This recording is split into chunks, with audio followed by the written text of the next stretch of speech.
EVM हटाओ, देश बचाओ। ईवीएम हटाओ, देश बचाओ। ईवीएम चोर है, चोर है, चोर है, चोर है। ईवीएम चोर है, चोर है, चोर है। चुनाव आयोग चोर है, चोर है, चोर है। ईवीएम हटाओ, देश बचाओ।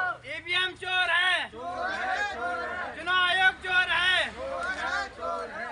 ईवीएम हटाओ, देश बचाओ। ईवीएम हटाओ। जय मूल निवासी, जय मूल निवासी, जय मूल निवासी, जय मूल निवासी, बल 85, बल 85। ईवीएम हटाओ, ईवीएम हटाओ, ईवीएम हटाओ। ईवीएम चोर है, ईवीएम चोर है, ईवीएम हटाओ। तो आखिरी बात आपको बताना चाहता हूँ, देखो 2019 के चुनाव में मोदी को वोट परसेंटेज पड़ा 37.7%। मोदी को कितना परसेंटेज वोट था? 37.7%। तो पिछली बार मोदी चुनाव क्यों जीत गया और ये लोग क्यों हार गए? क्योंकि इंडिया गठबंधन वाले लोग यूनाइटेड चुनाव नहीं लड़ रहे थे। अभी वो इंडिया गठबंधन के लोग इकट्ठा होकर चुनाव लड़ रहे हैं, तो उनके पास 62.3% वोट है। तो मोदी के चुनाव जीतने की दूर दूर तक संभावना नहीं है।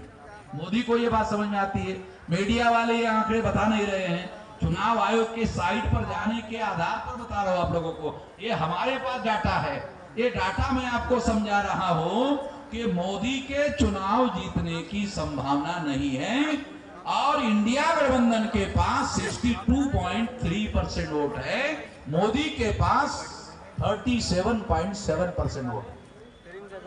और 10 साल का सरकार चलाने के बाद कुछ लोग उसके समर्थक विरोध में भी हो गए, कुछ विरोध में भी हो गए हैं। इसलिए राम मंदिर बनाने की बातें करने लग गए। सरकार का काम तो नहीं मंदिर बनाना, मगर मंदिर बनाने की बात जो मोदी कर रहा है, तो उसका कारण ये है कि उसको लगता है कि मैं चुनाव शायद नहीं जीत सकता, इसलिए मंदिर बनाने के झंझट में पड़ा हुआ है।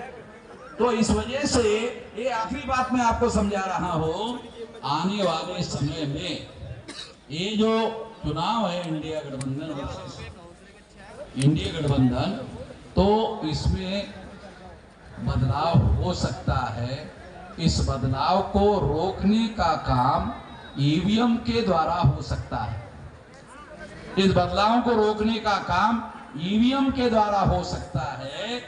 अगर चुनाव आयोग और शासक वर्ग ने ऐसा करने का काम किया, तो मैं शासक वर्ग को चेतावनी देता हूं, हिंसा होगी।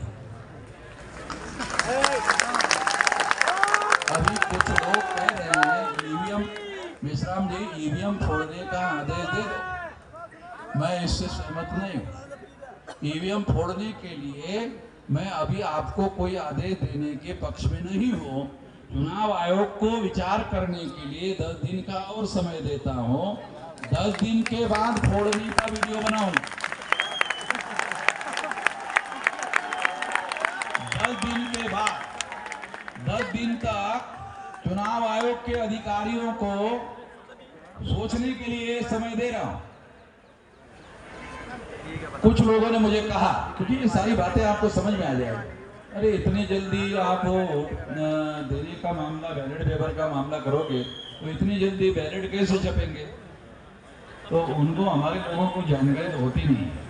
अरे कैंडिडेट का आखिरी नाम डिक्लेयर होने के बाद छपाई का ऑर्डर होता है। आगे आ जाना, आगे। गधे लोग, गधे लोग समझ ही गए नहीं ज्यादा। आखिरी कैंडिडेट का नाम जब डिक्लेयर होता है, उसके बाद छपाई का ऑर्डर होता है बैलेट पेपर में। ईवीएम मशीन में तो 6 महीने पहले बनाना पड़ता है।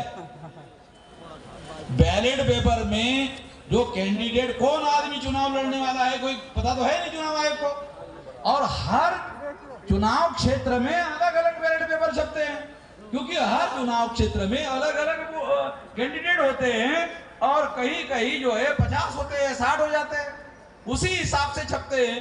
तो आप लोगों को ये समझना होगा कि बैलेट पेपर पर चुनाव करने के लिए आसान काम है, ज्यादा काम मुश्किल काम नहीं है। ये काम होना चाहिए।